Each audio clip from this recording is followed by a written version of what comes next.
असम में राष्ट्रीय नागरिक रजिस्टर की अंतिम सूची जारी। 3.11 करोड़ लोगों के नाम किए गए शामिल। 19.07 लाख लोग बाहर। मुख्यमंत्री सर्बानंद सोनोवाल ने कहा, सूची से बाहर लोगों को विदेशी न्यायाधिकरण में दावा करने का मिलेगा मौका। आयकर रिटर्न दाखिल करने की अंतिम तारीख आज। आयकर विभाग ने तारीख बढ़ाए जाने से जुड़ी खबरों को किया खारिज। विभाग ने आयकर दाताओं को आज तक ही रिटर्न दाखिल करने की दी सलाह। सीबीडीटी के शिकायतों के निवारण के लिए बनाया स्टार्टअप सेल। सूचना एवं प्रसारण मंत्री ने सीबीएफसी के नए लोगो का किया अनावरण। फिल्म सर्टिफिकेट के नए डिजाइन को भी किया जारी। अब नए डिजाइन में होगा क्यूआर कोड।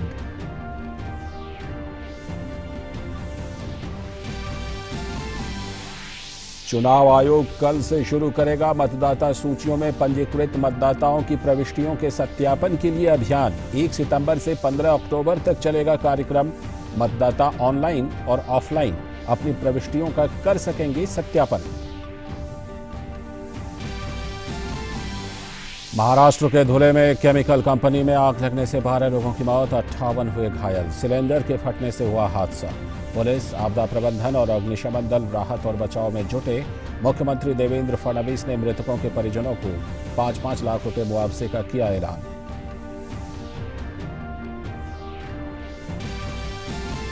अंतर्राष्ट्रीय खबरों में हांगकांग में लोकतंत्र समर्थक प्रदर्शनकारियों ने रैली पर पुलिस के बैन के खिलाफ मोर्चा खोला।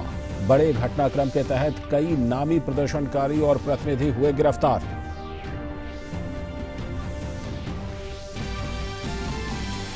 और खेल जगत की खबरों में अमेरिका ओपन में सेरेना विलियम्स प्री क्वार्टर में पहुंची। महिलाओं के वर्ग में सेरेना ने चेक गणराज्य की कैरोलिना मुचोवा को हराया। 24वां ग्रैंड स्लैम जीतते ही मार्गरेट कोर्ट की करेंगी बराबरी। पुरुष एकल में नोवाक जोकोविच चौथे दौर में पहुंचे। नमस्कार, हिंदी समाचारों की इस बुलेटिन में आप सभी का स्वागत है। आप देख रहे हैं डीडी न्यूज। मैं हूं लाल चंद्र सिंह। देखते हैं खबरों को विस्तार से। आज की सबसे पहली और सबसे बड़ी खबर, असम में बहुप्रतीक्षित राष्ट्रीय नागरिक रजिस्टर की अंतिम सूची जारी कर दी गई है। इसमें करीब 19.07 लाख आवेदकों को बाहर रखा गया है।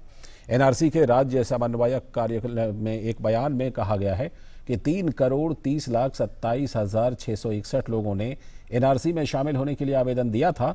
इनमें से 3,11,21,004 लोगों को शामिल किया गया है और 19,06,657 लोगों को बाहर कर दिया गया है।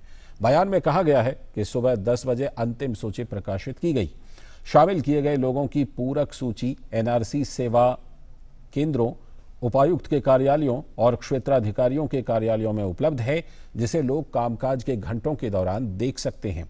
इस सूची से असंतुष्ट लोग 120 दिन के भीतर विदेशी न्यायाधिकरण का रुख कर सकते हैं। असम सरकार ने पहले कहा था कि जिन लोगों को एनआरसी सूची में शामिल नहीं किया गया, उन्हें किसी भी स्थिति में हिरासत में नहीं लिया जाएगा जब तक विदेशी न्यायाधिकरण उन्हें विदेशी ना घोषित कर दे। और असम में बहुप्रतीक्षित राष्ट्रीय नागरिक रजिस्टर की अंतिम सूची जारी हो गई है। इसमें करीब 19.07 लाख आवेदकों को बाहर रखा गया है। एनआरसी के राज्य समन्वयक कार्यालय ने एक बयान में कहा कि 3,30,27,661 लोगों ने एनआरसी में शामिल होने के लिए आवेदन दिया था। पेश है हमारे संवाददाता की ये खास रिपोर्ट।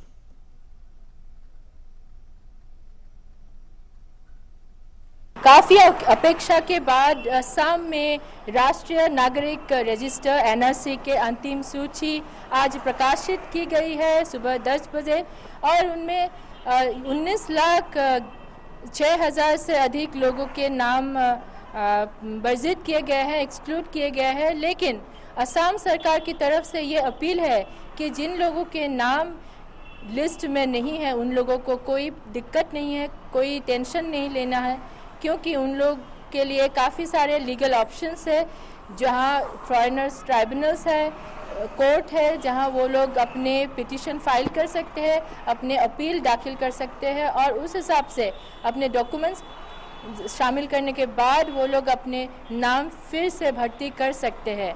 और साथ ही साथ में असम के जो पुलिस है वो काफ़ी तरह की जो सुरक्षा निश्चित की गई है।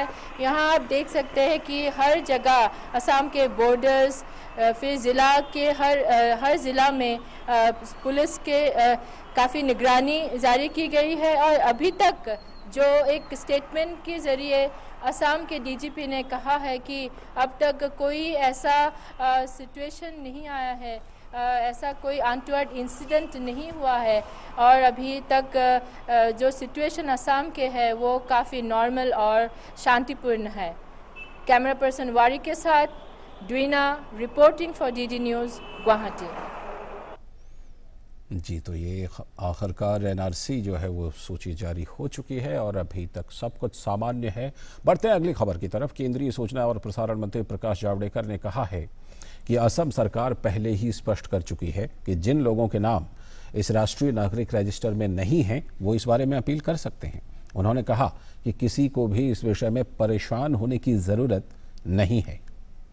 एनआरसी के बारे में असम सरकार ने स्पष्ट किया है कि जिनके नाम नहीं है उनको अपील में जाने का अधिकार है और अपील में न्याय होगा और इसलिए घबराने की, डरने की इसमें कोई स्थिति नहीं है और किसी आशंका के बिना लोग अपना नाम देखकर नहीं है तो अपील कर सकते हैं। यह आज स्पष्टीकरण दिया है।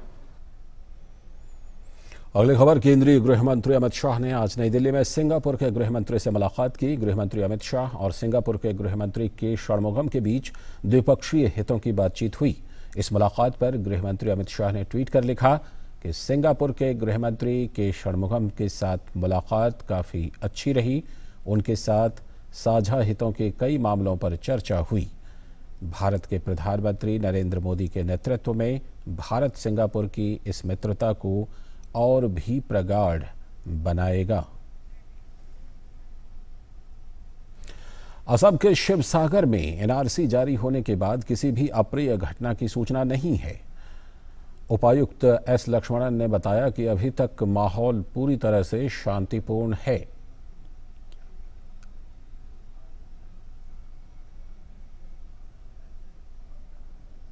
Sivasagar district also has published our NRC final supplementary inclusion list in all our 47 numbers of NSKs covered under 4 different circles of the district. This list includes the name of people who have been accepted after hearing the claims and objections which were submitted post July 2018, and so far everything is going peacefully and people have visited our NSKs to know their status as included or not.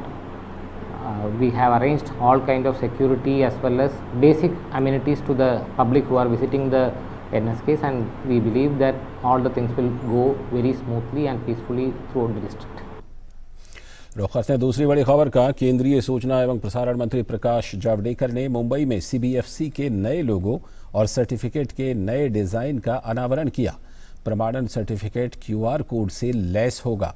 इस मौके पर सूचना एवं प्रसारण सचिव Amit Khare, CBFC के अध्यक्ष प्रसून जोशी समेत फिल्म और कला जगत की कई मशहूर हस्तियां मौजूद थीं। सर्टिफिकेट के नए डिजाइन का नया इंटरैक्टिव फॉर्मेट में एक आइकॉनिक पिक्चर।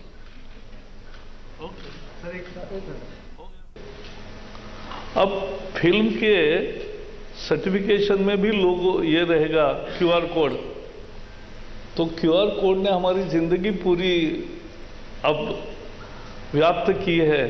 एक नया लोगो, एक नई प्रणाली, और उससे भी महत्वपूर्ण है कि एक ट्रांसपेरेंट सिस्टम। बड़ी खबर जम्मू कश्मीर से। जम्मू कश्मीर के 575 नवयुवक आज भारतीय सेना में शामिल हो गए। श्रीनगर स्थित बाना सिंह परेड ग्राउंड में आज पासिंग आउट परेड के बाद उत्साह से भरे नवयुवकों ने सेना की जम्मू कश्मीर लाइट इन्फेंट्री को ज्वाइन किया। इस ऐतिहासिक पल के साक्षी उनके परिवारजन भी रहे। भारतीय सेना ने बताया कि जम्मू कश्मीर का युवा हमेशा सेना से जुड़ने के लिए आतुर रहता है। जैकलाई रेजिमेंट का ये है कि ये जो आवाम के साथ हमारा नाता बड़ा अच्छा बना रहता है। मोटिवेशन में तो कमी नहीं है यहाँ के यूथ में, वो तो आप भी देख रहे हैं। ज़्यादा वैकेंसी अगर देनी पड़ रही है, सब भर्ती होना चाहते हैं।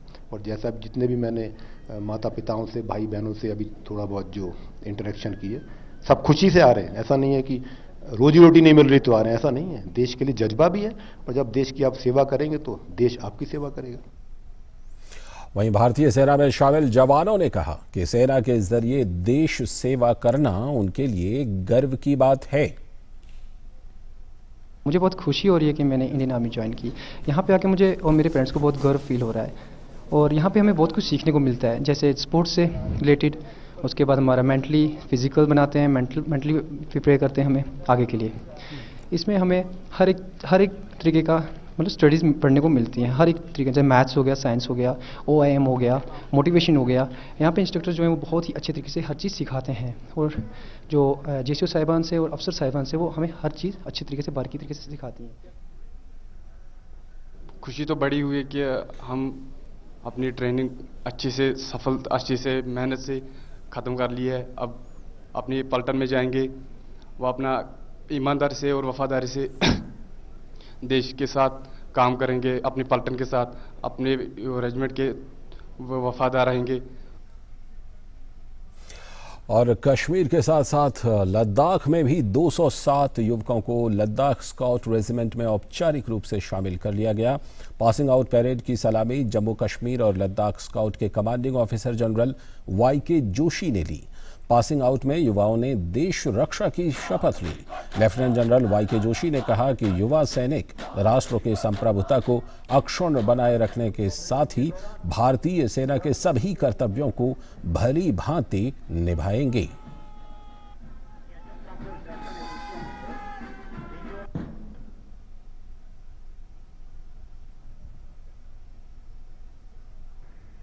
यह मेरे लिए बड़े गर्व की बात है कि आज मुझे लद्दाख स्काउट से 57 फोर्स की पासिंग आउट परेड का डायरेक्शन का सौभाग्य प्राप्त हुआ है। आज इस फोर्स के 207 रिक्रूट्स 40 सप्ताह की कड़ी ट्रेनिंग सफलतापूर्वक पूरी करके देश की सेवा के लिए अपने आप को समर्पित कर रहे हैं। इसके लिए सभी पासिंग आउट रिक्रूट्स को मेरी मुबारकबाद और शुभकामनाएं। मुझे पूरा यकीन है कि आने वाले समय में ये सभी लद्दाख स्काउट्स और भारतीय सेना का नाम रोशन करेंगे। तो सेना में शामिल कश्मीर और लद्दाख के युवकों में गजब का उत्साह। वक्त आ गया एक छोटे से ब्रेक का, जल्दी ही लौटेंगे। आप देखते रहिए DT न्यूज़। पक्की होगी बुनियादें तो हंसे हिंदुस्तान होगा। पहले करो शुरुआत करो, करो तो पक्की बात करो। पहले करो शुरुआत करो, करो तो पक्की। वंडर सीमेंट, एक परफेक्ट शुरुआत।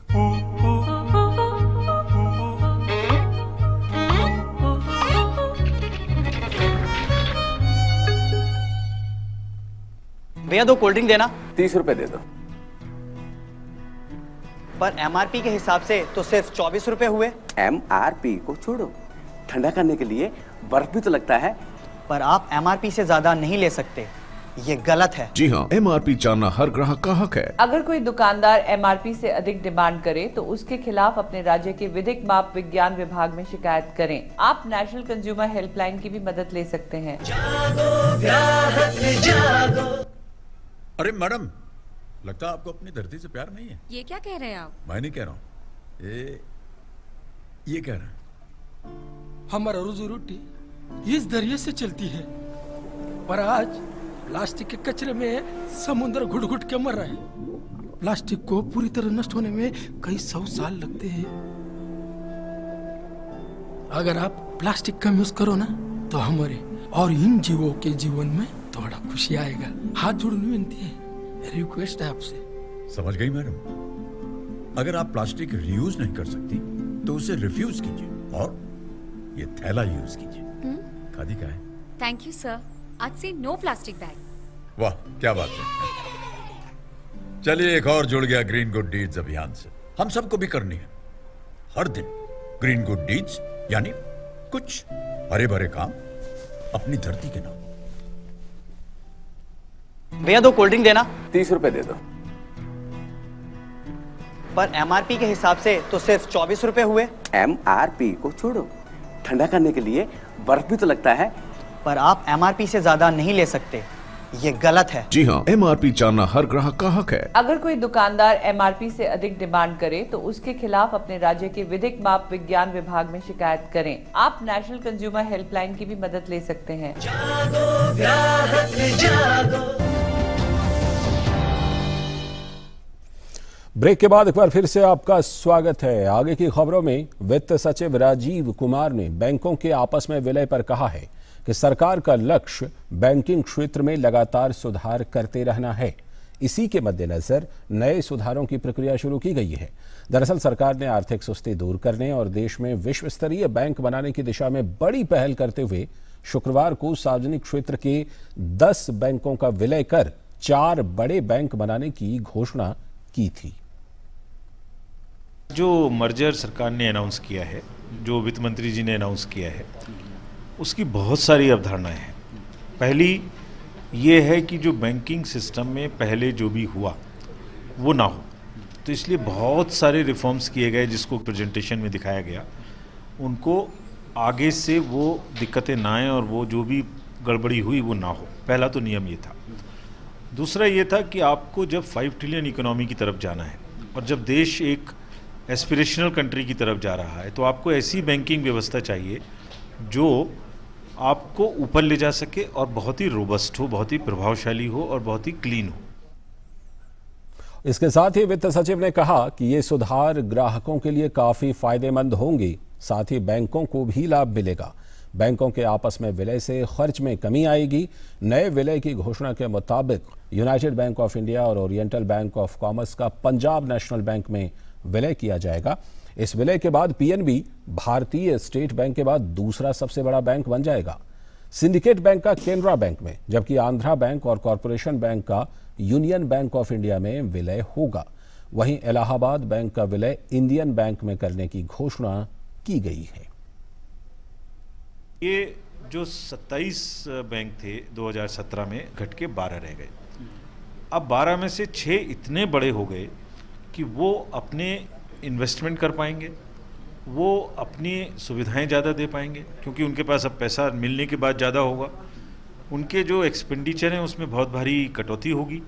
जैसे हर आदमी अलग अलग एटीएम चला रहा है, सिक्योरिटी रख रहा है, कैश ले जाने के लिए वैन्स रख रहा है, तो ये जब चीज़ें इकट्ठी हो जाएंगी तो इनमें बहुत बचत होगी।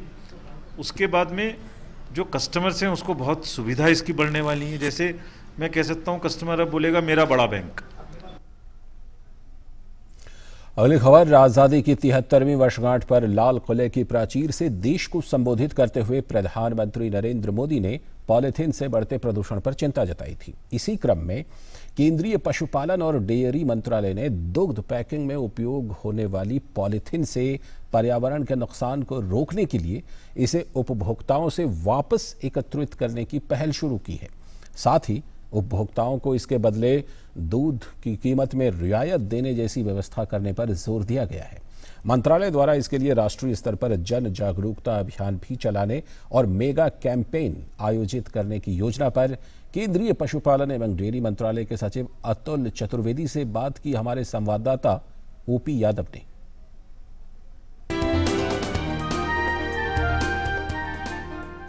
प्रधानमंत्री नरेंद्र मोदी के नेतृत्व में केंद्र सरकार देश को ग्रीन और क्लीन बनाने के साथ साथ पर्यावरण में प्रदूषण मुक्त बनाने की दिशा में काम कर रही है। पीएम मोदी के इस विजन को आगे बढ़ाने में पशुपालन, डेयरी और मत्स्य मंत्रालय महत्वपूर्ण भूमिका निभा रहा है। अभी हमारे साथ मंत्रालय के सचिव अतुल चतुर्वेदी जी मौजूद हैं। प्लास्टिक की जो पॉलीथीन की थैलियाँ हैं इनका काफ़ी उपयोग होता है। दूध की जो पॉलीथीन पैक होती है उसके विकल्प के तौर पर किस तरह का हम देख सकते हैं भविष्य में नया विकल्प?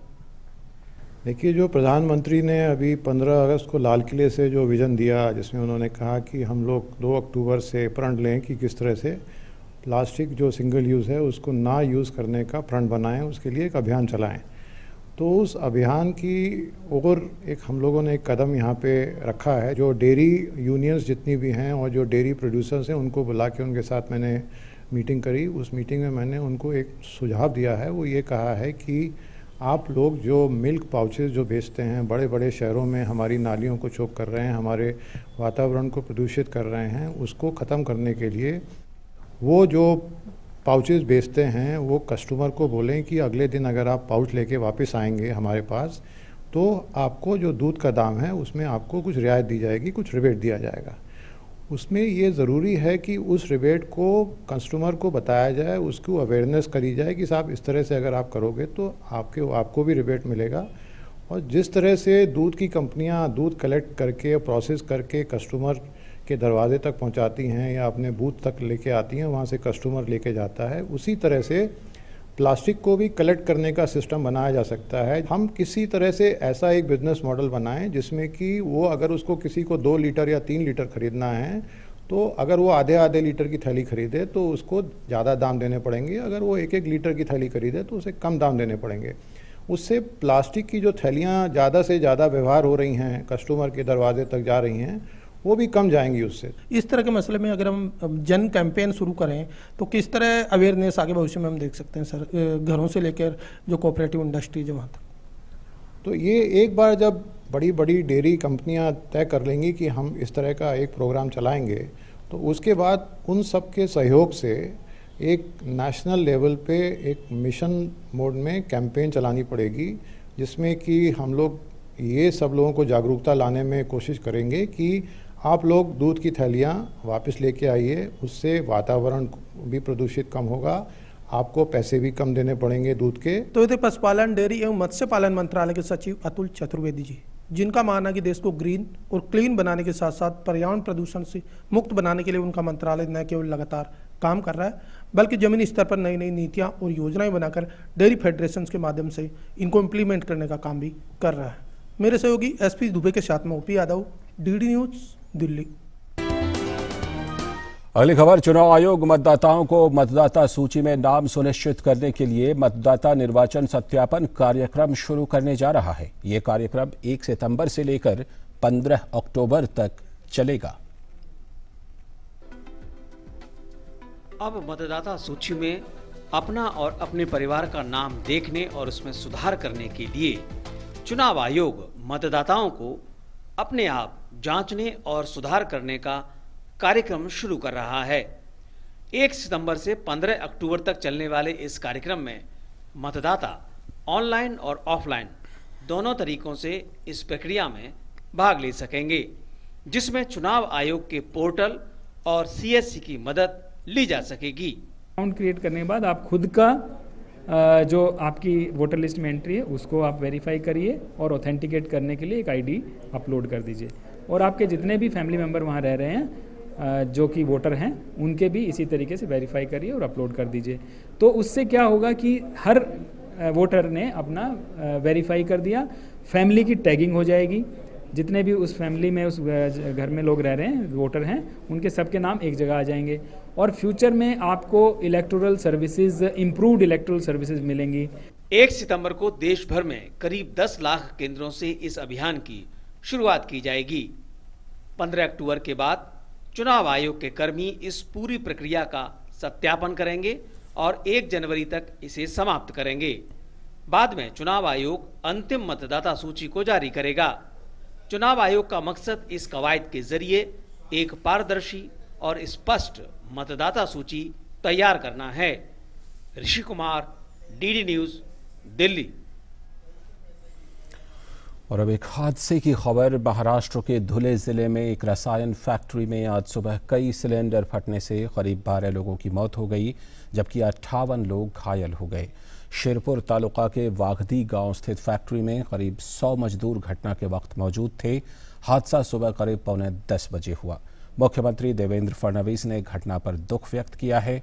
उन्होंने मृतकों के परिजनों के लिए 5-5 लाख रुपए के मुआवजे की घोषणा की है।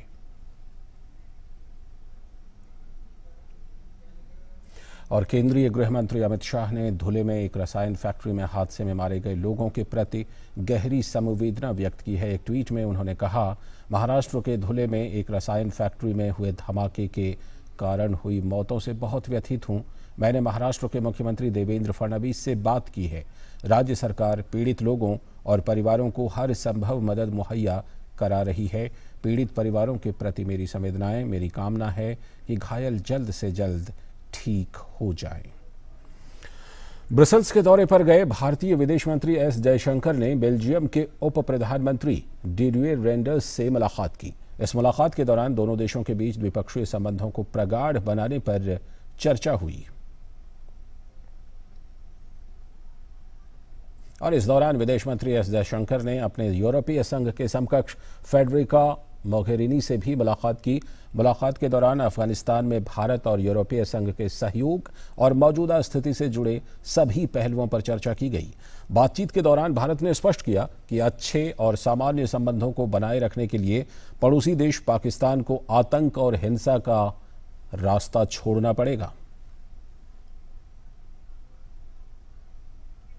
और विदेश मंत्री एस जयशंकर ने यूरोपीय संघ के आयुक्त मानव सहायता और संकट प्रबंधन क्रिस्टोस स्टाइनालाइट्स से भी मुलाकात की। मुलाकात के दौरान जम्मू कश्मीर और लद्दाख में बेहतर विकास की बात और आतंक के साथ ही हिंसा से मुक्त वातावरण में पाकिस्तान के साथ द्विपक्षीय मुद्दों पर चर्चा करने के लिए भारतीय पक्ष से उन्हें अवगत कराया। अंतर्राष्ट्रीय जगत से एक बड़ी खबर। हांगकांग में प्रदर्शनकारी लगातार सरकार के विरोध में प्रदर्शन कर रहे हैं। शनिवार को हजारों की तादाद में प्रदर्शन करने वाले एक बार फिर से सड़कों पर उतर आए। ब्लैक कैट प्रदर्शनकारियों के समर्थन में लोगों ने धार्मिक सभाएं भी की। लोगों ने सरकारी संस्थाओं और दफ्तरों का घेराव किया। प्रदर्शनकारियों के हाथों में छातों का प्रयोग भी विरोध का प्रतीक बन चुका है। शांतिपूर्ण प्रदर्शन के दौरान पुलिस ने भीड़ को तितर-बितर करने के लिए आंसू गैस और हल्का बल प्रयोग किया। हांगकांग में बीते 13 सप्ताह से विवादित प्रत्यर्पण बिल के विरोध में प्रदर्शनों का सिलसिला जारी है। इस बिल में हांगकांग के लोगों को मुकदमा चलाने के लिए चीन को प्रत्यर्पित किए जाने का प्रावधान है। उपराष्ट्रपति एम वेंकैया नायडू ने विश्व बैडमिंटन चैंपियनशिप में स्वर्ण पदक जीतने वाली भारतीय बैडमिंटन खिलाड़ी पीवी सिंधु से आज हैदराबाद में अपने निवास स्थान पर मुलाकात की।